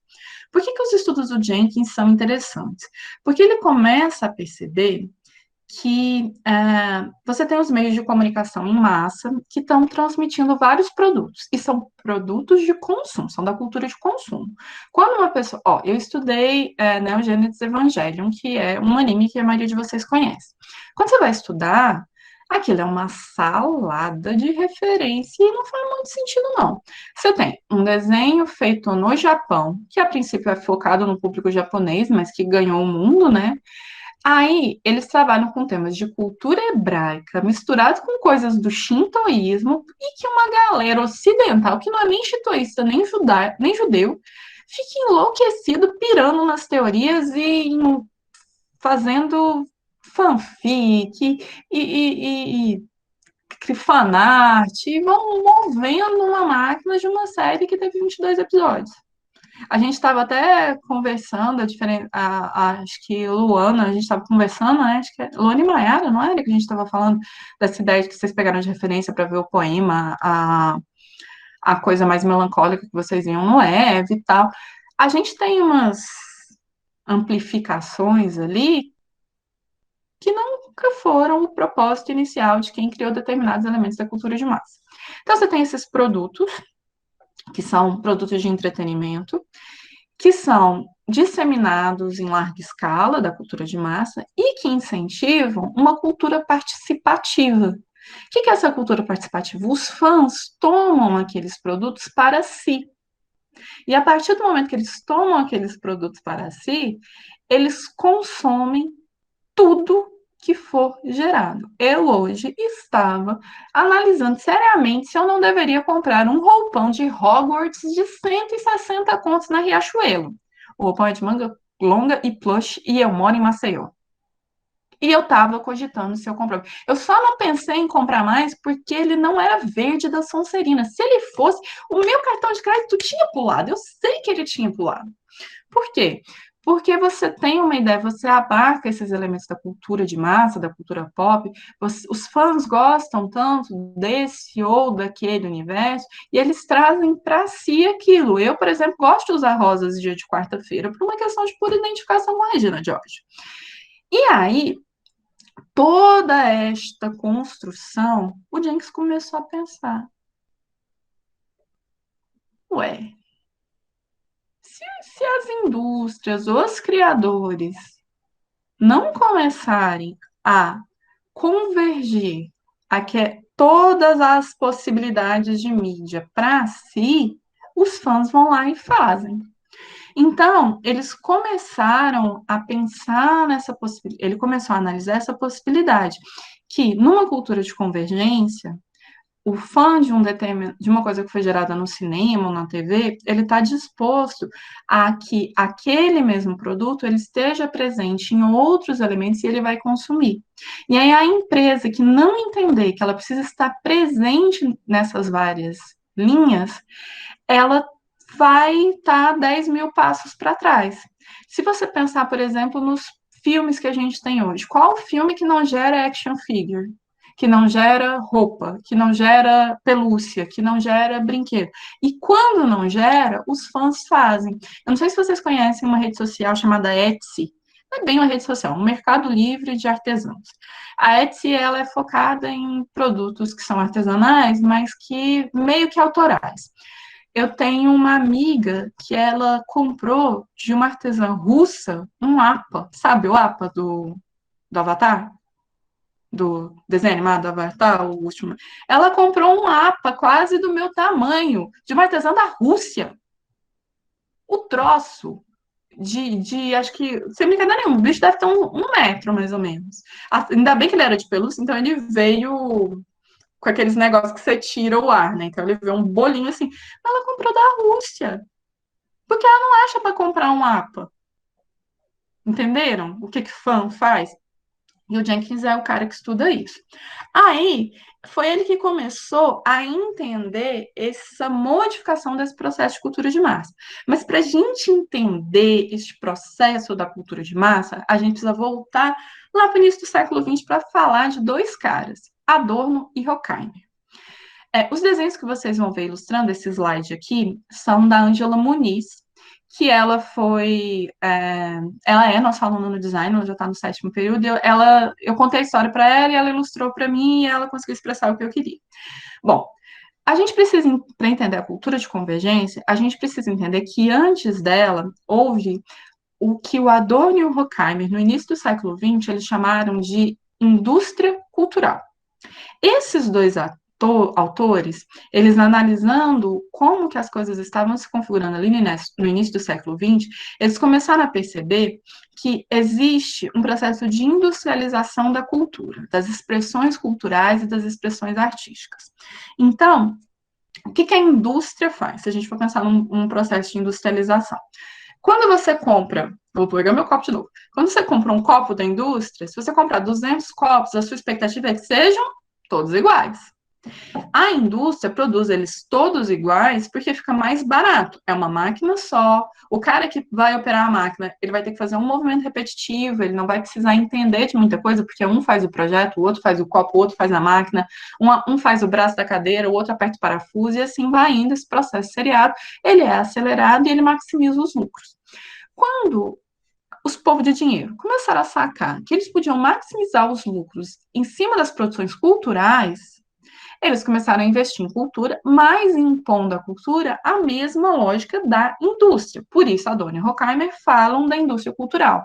Eles falam de uma formação de uma sociedade que consome as coisas de maneira massificada. Quem aqui nunca ficou decepcionado quando foi assistir um filme de comédia romântica e no final a mocinha não ficou junto com o mocinho? Por quê?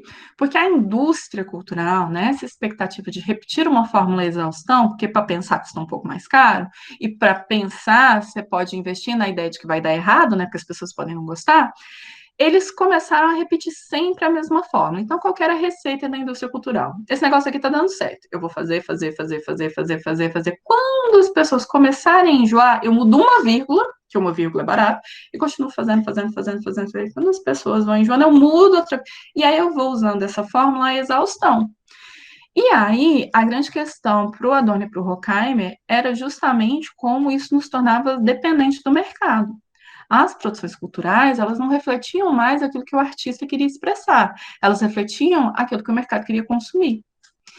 E se a gente for pensar também como as pessoas dos anos 80, do início do cinema, quando ser artista de cinema ou ser atriz da Globo era uma coisa muito longínqua e que seria a única maneira da pessoa aparecer para as grandes massas, as pessoas se moldavam. Todo mundo conhece a figura da Marilyn Monroe, eu imagino. Marilyn Monroe, ela foi fabricada para ser loira, cabelo, aquele blonde bem branquinho, o batom que ela usava, o tom de voz que ela usava. Quem tiver curiosidade, eu recomendo vocês um canal chamado HollywoodForever.tv, tem no YouTube. Ela era morena, Luana, Marilyn Monroe era morena. O Hollywood Forever, esse canal que eu tô falando no YouTube, ele tem vários documentários sobre a indústria do cinema, sobre a cultura pop, e a Fernanda Soares, ela é uma jornalista e ela faz esses mini documentários. Então, tem alguns documentários ali que tem, acho que são 2 ou 3 trechinhos, documentários de 20, 40 minutos, que ela conta a história da Marilyn Monroe. Então, ela mostra como até o tom de voz dela foi moldado para que ela se encaixasse na indústria hollywoodiana dos anos 40, 50. Então, o problema para o Adorno e o Horkheimer é que pessoas comuns não têm controle do mercado. A partir do momento que o mercado controla a cultura, o mercado controla o discurso. Se ele controla o discurso, ele controla a formação das pessoas e a arte para de ser divergente para ser convergente. Isso é um problema. Mas, aí, vamos para a história da cultura de massa. Como é que funcionava? Vamos trazer para o Brasil, vamos falar o que é da Rede Globo, e agora vai ser a primeira vez que essa história vai ser veiculada no YouTube, porque com certeza as pessoas já ouviram a minha história favorita, que se chama Gravidez de Colherinha. Vamos a ela. Bom, vocês são crianças que já sabem que existe um negócio chamado TV aberta, e na TV aberta do Brasil, quem manda é a dona Rede Globo. Eu vou chamar ela de Plim Plim, porque assim ela não pode requerer direito sobre isso aqui. O que que acontece? A gente tem, na formação de cultura de massa, você tinha a seguinte estrutura, essa que você tem aí no desenho. Você tem um grande conglomerado, como o Universal Studio, a Disney ou a Globo, e eles faziam determinados produtos e eles mandavam esses produtos para as massas. Essa comunicação em massa, ela partia de um grande conglomerado, então a pessoa tinha que ter antena, a pessoa tinha que ter estúdio, a pessoa tinha que ter condições para transmitir os seus produtos para a grande massa. A massa consumia esses produtos. Obviamente, você conseguiria aferir se a massa está gostando ou não daquele produto, ou o que a massa não está gostando. Mas isso era um processo longo. Então, a gente vai passar aí por uns 20, 30 anos de estabilidade na produção da telenovela brasileira.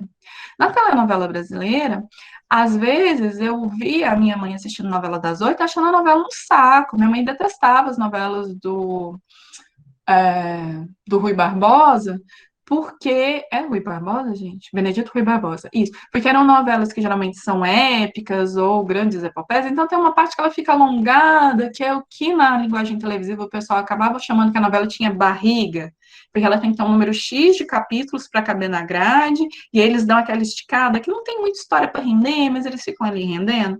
Então, minha mãe ficava reclamando em casa, a Globo continuava passando, minha mãe continuava assistindo, para a Globo estava tudo bem, beleza? Beleza. Era assim que funcionava os processos de cultura de massa, antes que a bendita da internet viesse fazer com que a gente acessasse aos meios. Existisse uma fórmula de sucesso. Essa fórmula de sucesso, ela era repetida, repetida, repetida, repetida, à exaustão, mas a partir do momento que ela continuasse dando lucro, que as pessoas continuassem existindo, essa fórmula continuava sendo repetida. É assim que a gente vê, por exemplo, os filmes do Ed Murphy nos anos 80. Os filmes do Ed Murphy dos anos 80, que talvez seja um ator que vocês nem saibam quem é, vocês podem dar uma procurada, era assim, um Tira da Pesada, 1, 2 e 3. Era sempre a mesma coisa, o policial engraçadão, que vai salvar o mundo. Você tinha as novelas do Manuel Carlos, uma família, muita gente boa, que mora no Leblon, que tem a Helena, aí você tem um grande dramalhão, e você tem a mocinha, e você tem um bandido, e você tem aquelas disputas de cotidiano, e era sempre, sempre, sempre a mesma coisa. E isso não mudava porque os meios de produção continuavam na mão das mesmas pessoas. Estão reconhecendo isso daí que eu estou falando para vocês, ou já está muito distante da realidade de vocês, jovens? Todo mundo reconhece? Então, aí temos uma forma de sucesso.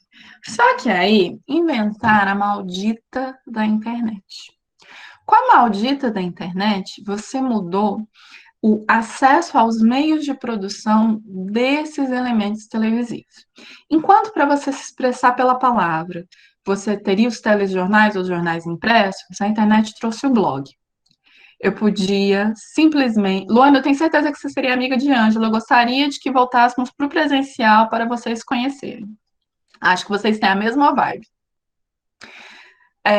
Você tem, na internet, o acesso aos meios de produção. Então, uma pessoa que gosta de escrever, ela podia ter um blog. Hoje, vocês têm fóruns onde vocês podem ir para além do cânone e produzir as histórias que vocês quiserem sobre os personagens que vocês gostam de qualquer produto televisivo, seja global, seja da Disney, seja da Marvel. Vocês têm essa possibilidade de fazer o que vocês quiserem com esse conteúdo. Vocês que desenham, eu vi que a maioria de vocês tem perfis de ilustração. Imagina você, um ilustrador dos anos 80, onde você precisava ser enxergado por uma grande agência de publicidade para começar a desenhar, para de repente ser visto por alguma produtora de quadrinhos, e aí você ia ficar lá a vida inteira desenhando 10 mil vezes o mesmo Homem-Aranha. Tem gente daqui de Maceió que acha super vantagem estar repetindo o desenho. Tem gente que já percebeu que nada contra quem quiser ganhar dinheiro desenhando para Marvel, tá? Mas tem gente que já percebeu que o fator autoral é mais importante. Por quê? Vocês começaram a ser donos do meio. Então, lembra da minha história da Rede Globo, que ela tá lá jogando para vocês, pobres mortais, toma aqui a informação, toma aqui essa novela, se vira aí, partir do momento que você pega para você essa informação, a internet se torna um grande estilingue. Você consegue devolver para a Rede Globo a sua opinião num tempo muito mais curto. Presta atenção, eu não estou dizendo que grandes empresas como a Rede Globo, elas não faziam pesquisa de opinião, elas fazem grupos focais, elas tentam entender o que está funcionando na sua programação, elas fazem análise dos dados de Ibope, tudo isso sempre foi feito. A questão é a velocidade que isso acontece e a autonomia que você, tuiteiro, ganhou. Porque é aí que eu vou chegar a minha história com Glória Pérez. Eu sou uma pessoa que adora novela, adora Big Brother, porque eu acho muito sedutor esses processos de cultura pop, como as coisas se constroem. Glória Pérez é uma autora que ela gosta muito de fingir que é realista. Mas ela já enfiou Débora Seco, enquanto imigrante, no painel de um Fusca, para viajar do México para os Estados Unidos, em América. Ela já fez trocas de bebê em barriga de aluguel, se não me engano. Mas, assim, ela sempre traz temas polêmicos. Glória Pérez tem muitas coisas legais. Não estou dizendo que não seja. Só que aí, tem uma história da Glória Pérez que sempre me incomodou. Tinha uma novela da Glória Pérez em que acontecia a seguinte sequência de fatos. Você tinha o personagem da Juliana Paz, novinha, novinha, novinha. Juliana Paz, ela era uma alpinista social e ela queria muito ficar rica e famosa. E ela tinha uma mãe que tudo na vida dessa mãe era possibilitar que essa filha dela se tornasse rica. Era até uma atriz que tinha, na época, uma personagem de Cada Mergulho é um Flash, na novela. Elas moravam lá para os lados do Piscinão de Ramos. Quem conhece o Rio de Janeiro sabe o tanto que isso é longe da Barra da Tijuca. É tipo assim, longe, 2, 3 horas de condução. Aí, a história é a seguinte. Mãe de Juliana Paz queria que ela se tornasse uma socialite rica, e para isso ela precisava dar um golpe da barriga. Como a jovem estava tendo dificuldades em conquistar um mancebo para dar o golpe da barriga, elas tinham uma vizinha que era diarista na casa de Vitor Fazano lá na Barra. Amiga diarista. Saca só o plano. A amiga diarista que limpa a casa de Vitor Fazano, casada com a Beth Goulart. Ela ia roubar a camisinha usada do patrão e trazer para que a mocinha se auto-inseminasse a si mesma e engravidasse do cara sem nunca ter dado oi pro cara. Vocês estão acompanhando o delírio? Sim, Mirella, acompanhe. E aí, eu não vou nem discutir que a gente está falando de uma camisinha usada provavelmente na madrugada anterior. Aí chegou a diarista. A diarista não vai chegar lá, catar a camisinha, tá no ônibus e ir embora, porque não tinha nem Uber. A mulher chegou lá, catou a camisinha, botou na... Vamos supor que ela teve a genial ideia de botar na geladeira. Botou na geladeira, aí fez a faxina, pegou na bolsinha, atravessou a cidade do Rio de Janeiro com a camisinha melada, que nessa hora já tinha virado uma coisa seca, e Juliana Paz se auto-inseminou. Foi a primeira gravidez de colherinha da história da telenovela brasileira. Toda essa revolta que eu estou mostrando para vocês agora, eu sentia do lado de mamãe. A gente ficava olhando para cara da outra. É isso, Brasil, isso vai dar certo. Pois a personagem engravida, tem todo um processo, vai fazer exame de DNA, o filho é do cara mesmo, tem todo esse fuzuê. Só que o máximo que dava para fazer, bota no ratinho, mãe, porque, né, era uma opção que a gente tinha por motivos de não termos CBA. E era isso. Mas, menino, o dia do retorno chegou, Glória Pérez, e esse dia se deu com Twitter e Salve Jorge, a novela. Porque toda essa indignação que eu sentia não me fez parar de assistir as novelas da Globo, então ela não virou um índice mensurável por parte da Globo, a Globo não sabia que eu estava achando tudo péssimo, né? Nada a ninguém, né, gente? Eu vou contar pra Globo, vou escrever uma carta, esperar a Xuxa sortear. Eu tinha até cancelado o programa da mulher, não dava nem pra mandar uma carta. Mas aí, você simplesmente passou a essas novelas acontecerem e as pessoas começaram a assistir a novela com o celularzinho na mão e tuitando coisas. E aí chegou a novela Salve Jorge. Em Salve Jorge, havia um tráfico de mulheres. Elas eram mandadas para a Turquia. Já tinha o detalhe da Salve Jorge, né? Que as pessoas já estavam achando meio absurdo, porque primeiro que a pessoa caía num conto da carochinha, mas a gente não pode julgar. Às vezes a pessoa quer tanto virar modelo que ela acredita que por R$ 0 vão te mandar para Turquia e te transformar em modelo e você tem 1,5 m, tipo a atriz que fazia Morena. Aí tem uma cena onde Cláudia Raia é a traficante de pessoas, certo?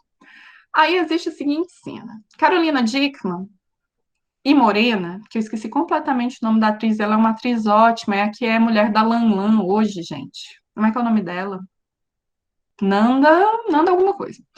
Ela e Carolina Dickmann foram numa festa, porque elas tinham descoberto tudo sobre o tráfico de pessoas e elas iam confrontar o traficante de pessoas. Interpol, FBI, pra quê se você é atriz da Globo e vai lá, hein?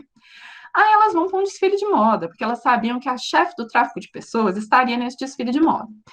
Estão lá no banheiro do desfile de moda, aquela coisa. E Carolina Dickmann cai na besteira de contar para Cláudia Raia que tinha descoberto tudo. Mas ela não sabia que Cláudia Raia era também traficante de pessoas. Ela achou que Cláudia Raia era uma coitada que estava sendo enganada pela quadrilha, quando na verdade Cláudia Raia, na sua bolsinha de festa, eu devia ter feito essa encenação com uma bolsinha de festa, eu não pensei nisso, farei para a próxima turma. Ela tira da sua bolsinha de festa. Você está num desfile de moda, você não sabe que você vai ser confrontada com uma traficante internacional de pessoas, entendeu? Mas quando você vê que uma ex-pessoa que você traficou está lá prestes a te desmascarar, você pega da sua bolsinha de festa a sua seringa com veneno, dá uma seringada e mata a Carolina Dickmann. Sim, Glória Pérez, você fez de novo. Só que qual que era a diferença? Todo mundo estava fazendo essa cara de tacho que eu estou fazendo e fazendo piada com Glória Pérez no Twitter. Eu não sei se o site Morri de Sunga Branca ainda está no ar, mas Morri de Sunga Branca fazia uma epopeia descrevendo os capítulos dessa novela Salve Jorge, porque isso era só alguns dos muitos absurdos. Você tinha um absurdo de que Morena tinha sido dada como morta, e aí ela chega e encontra com um ex-noivo numa missa de madrugada. E aí todo mundo assim, Glória Pérez, igrejas católicas não funcionam de madrugada. Funcionam sim, vocês não sabem voar, porque agora as igrejas católicas vão abrir tudo de madrugada, porque as igrejas crentes abrem e a igreja católica vai abrir também. Aí a Glória Pérez começou a bater boca no Twitter com a galera, porque a gente transformou a internet no nosso estilingue. A gente começou a receber as informações daquela novela, coisas que a gente considerava absurda, e a gente começou a devolver, e com isso, a gente meio que foi. A gente não ruiu o Império da Globo, porque a Globo é mais esperta que a gente. A Globo ontem, transmitiu um documentário lindo, muito necessário e maravilhoso sobre os povos originários do Brasil. É lindo, acho maravilhoso, mas ela continua pagando pela propaganda do Agropop. E ela me arrancou lágrimas quando ela fez aquilo.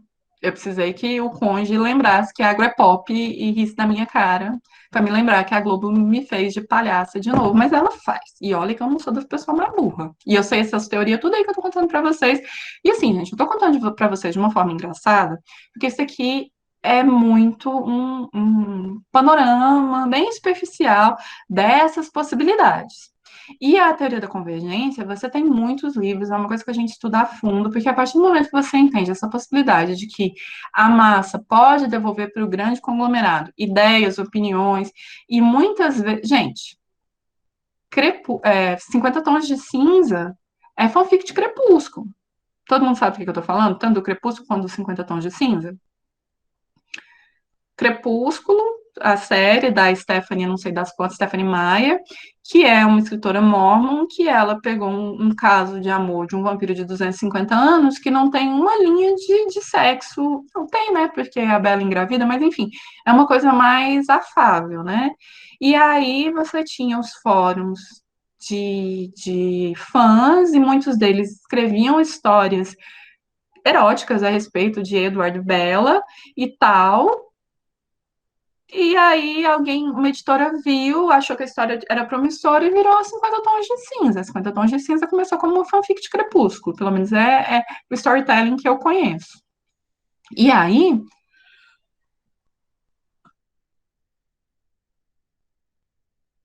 o que a cultura de convergência estuda é justamente essa possibilidade, aonde, a partir do momento que a internet virou esse grande estilingue, e não vamos ser iludidos, a gente está falando de uma parte da população que tem acesso aos meios e que tem acesso aos equipamentos. Ainda é muito injusto. Eu ainda sou obrigada a engolir reportagem do Fantástico glamorizando um estudante do interior do Brasil que, para poder assistir aula online, ele tem que subir num pé de jaca. E isso não é bonito, isso é vergonhoso para nós, não para ele, muito pelo contrário.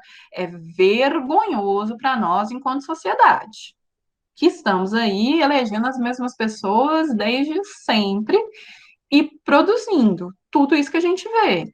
Semana passada foi a vez de transformarem enfermeiras em heroínas, porque elas são obrigadas a fazer coisas inimagináveis para levar a vacina a quem precisa.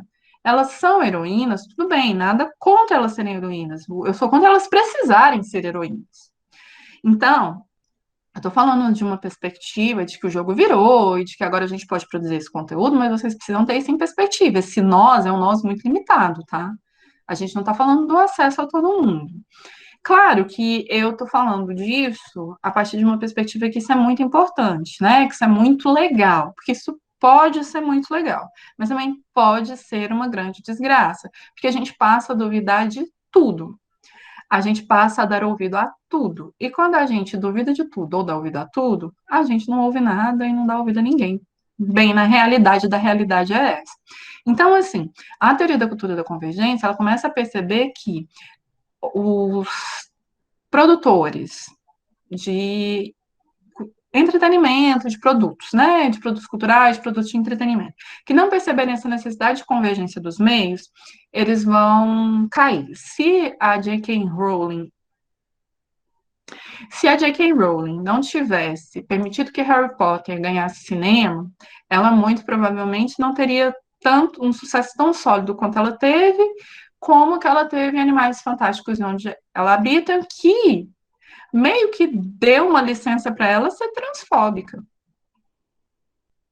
Eu, tipo, na minha cabeça, quem escreveu a saga Harry Potter foi a Hermione. Eu esqueci que J.K. Rowling existe, até porque eu já tinha dado dinheiro para ela quando ela começou a botar as asinhas de fora, já não dava mais para pedir meu dinheiro de volta.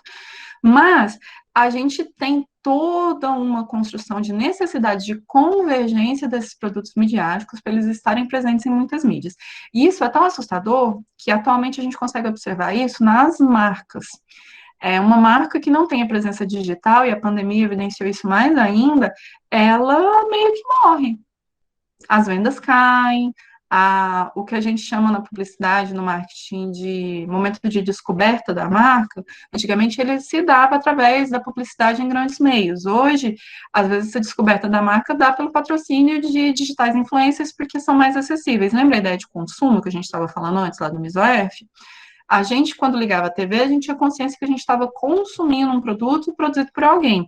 Quando a gente, às vezes, liga a internet, a rede social, a gente também está consumindo um produto que também é produzido por alguém, mas talvez a gente não esteja tão atento a isso quanto a gente tem hoje. A gente vai continuar na próxima aula. Eu ainda tenho mais algumas coisinhas para falar, mas só para quem precisar sair no horário das 4, tá mais tranquilo. Eu vou mostrar para vocês as coisas que a gente ainda tem um pouquinho mais aqui para essa semana. Essas aqui são as referências dos textos de hoje, que vão estar lá disponível na nossa pastinha, para quem quiser dar uma lida. E aqui é a atividade que a gente vai precisar. O que a gente tem? A gente tem um quiz, que ele tem peso 2, vale 2 pontinhos. Tem link lá no Moodle. O ideal é que vocês, a partir da próxima aula, respondam o quiz, mas que vocês já estejam lendo a maioria dos textos que estão lá. Eu começaria pelos artigos, porque eles são mais curtos, né? E aí vocês têm até o dia 29 de abril, às 23 horas, para responder esse quiz. Ele vale 2 pontos na nossa nota. Além dele, vocês têm a resenha crítica que vocês vão fazer. Aqui a gente tem uma lista de 8 textos, Quem tiver no celular, talvez não esteja conseguindo ver, mas esse slide, tem um slide da B2 que tem a descrição desses textos, com as datas, tudo bonitinho, que já está lá no Moodle liberado para vocês. São oito textos, a gente tem alguns que são artigos e tem alguns que são livros. Os que são livros, a leitura é um pouco mais fluida, não são livros muito densos, então tem o mesmo peso que um artigo em termos assim de quanto te custa para ler. E aí vocês vão escolher qualquer um desses 8 textos, qualquer um, o que você achar mais interessante, e você vai fazer uma resenha crítica entre 3 e 5 páginas individual, que vocês também têm até o dia 29 de abril para me enviar. Isso as atividades que a gente tem. Beleza? E aí, eu queria comentar com vocês uma outra coisa interessante sobre esse processo de presença digital, que é um fenômeno que eu ainda não estudei em profundidade, mas já estou ali começando, que é a gente pensar como funciona o YouTube. Assim, na verdade, todas essas redes sociais, a gente baixa no celular, abre uma conta, a gente não paga nada por isso, e a gente não sabe exatamente como as coisas aparecem pra gente. Eu não sei se a gente já conversou sobre isso, vocês já me colocaram na rede do Kawaii agora, né, no radar deles, agora ele aparece propaganda para mim. Mas a gente tem ali no Instagram, você não tem muita clareza de como é que as coisas funcionam. E às vezes dá uma tristeza você ver jovens empreendedores, jovens marcas dando um duro danado ali para produzir conteúdo no Instagram, ilustradores, designers, tentando produzir conteúdo para se tornarem relevantes na rede e só Deus sabe o que o algoritmo faz com essas pessoas, porque elas passam a não ser percebida, muda engajamento, muda alcance.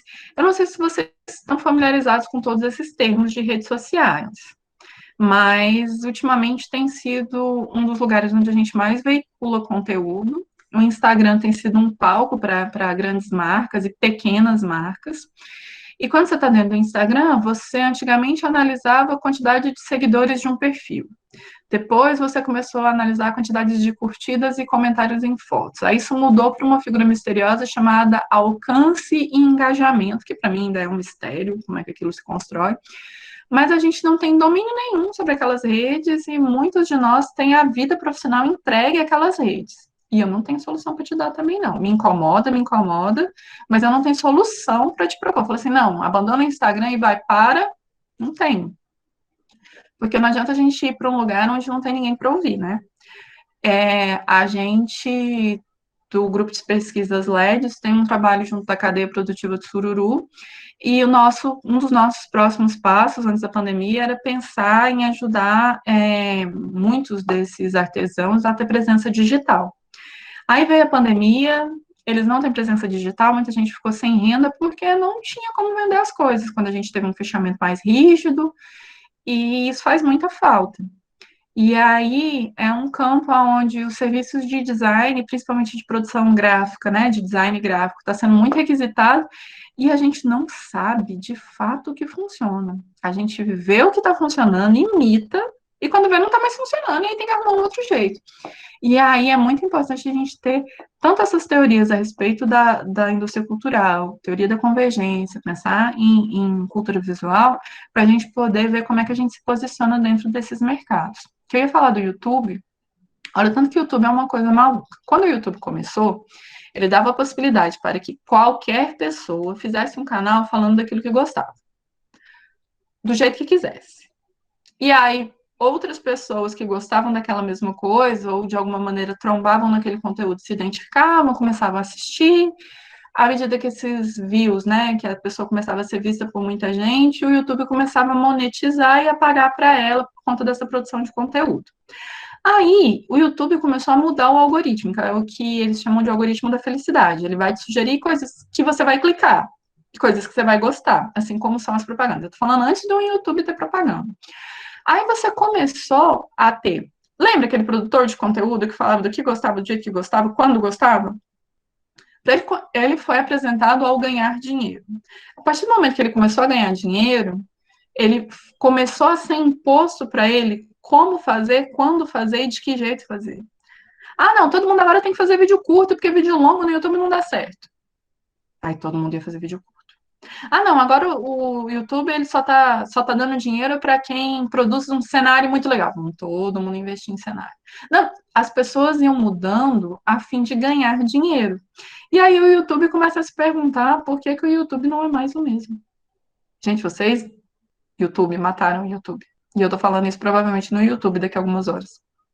Mas é uma coisa para a gente pensar, né? Essas estruturas de construção e de afeição, de afeto, que elas vão sendo construídas com o público consumidor, as pessoas gostam, é boa ideia. É, eles começam a produzir um conteúdo para uma rede, a gente não sabe como essa rede funciona, e de repente todo o nosso conteúdo, toda a nossa função está em função de como aquele patrão está mandando em você. E é assustador. E é para vocês agora esse pepino aí, porque a minha geração a gente já resolveu outras pendengas lá de trás. A gente já resolveu os blogs, a gente já resolveu uma produção de conteúdo mais autoral, a gente conseguiu sair da mão das grandes agências. Agora o babado com vocês agora é outro, porque ainda tem a minha geração que era convidada à super especialização, ou seja, né, você cuida de uma coisinha, como tem a geração de vocês, que se forem entrar nesse meio de produção de conteúdo, que vocês são convidados a fazer tudo. Você tem que ser designer, você tem que ser editor de vídeo, você tem que ser roteirista, você tem que ser legal, que você tem que aparecer no vídeo, você tem que ser garoto propaganda, você tem que ser a pessoa do marketing, você tem que ser tudo, porque não te paga o suficiente para ter uma equipe, mas para você estar lá dentro, no mesmo nível de outras pessoas que já estão ganhando mais, você tem que fazer a mesma coisa. É, é muito complicado. É muito complicado. A Amanda tá falando, às vezes até linda você tem que ser, verdade. Não, e os makes, e os assuntos, e é tudo muito complicado, a gente é muito refém de tudo isso, e eu não conheço solução ainda não. Eu espero que um de vocês me diga assim, Dani, temos um plano. O meu e-mail continua sendo o mesmo. O Instagram agora tem uma galera que tá saindo de vender arte no Instagram para vender no Hiketnunk, Sim, que é um negócio de NFT, né? Só que sim. aí gera outro problema, a questão do próprio NFT. Então, assim, aí mesmo assim a gente ainda tem várias coisas a discutir sobre isso, porque ainda assim é um negócio que É é muito complicado. complicado. É muito complicado, é muito obscuro. É igual criptomoeda. Ai, tem uma outra história sobre mim que eu adoro. Se um dia você tiver uma ideia de negócio e vier me perguntar se vai dar certo, não confie na minha opinião, porque ela geralmente está errada. Eu sou uma pessoa que, quando teve a oportunidade de receber em Bitcoin, escolheu receber em dólar na internet, por motivos de dinossauro. E é um arrependimento eterno. Se tudo que eu recebi em dólar, que deve ter dado, sei lá, uns $40, eu tivesse recebido em Bitcoin, que na época ia dar uns 150 Bitcoin, eu como eu era rica. Muito triste. Puta merda. Muito obrigada, era essa a reação que eu estava esperando. Porque eu sou de uma época onde você tinha Mega Upload, você tinha umas coisas assim, eu era Legender e tal. Então, muita coisa que você produzia dentro da internet, nessa cultura colaborativa, o povo, os sites, né, que usavam o seu trabalho, que você trabalhava de graça, eles falavam assim, não, a gente vai te remunerar. Você quer receber 10 bitcoins ou você quer receber $2? E eu, dólares. Decisões erradas, estamos aí para isso. Adoro histórias de bitcoins. Mas essas artes, a partir dessas tecnologias digitais, eu tenho um amigo que já tem uns 4, 5 anos que usa esse tipo de serviço.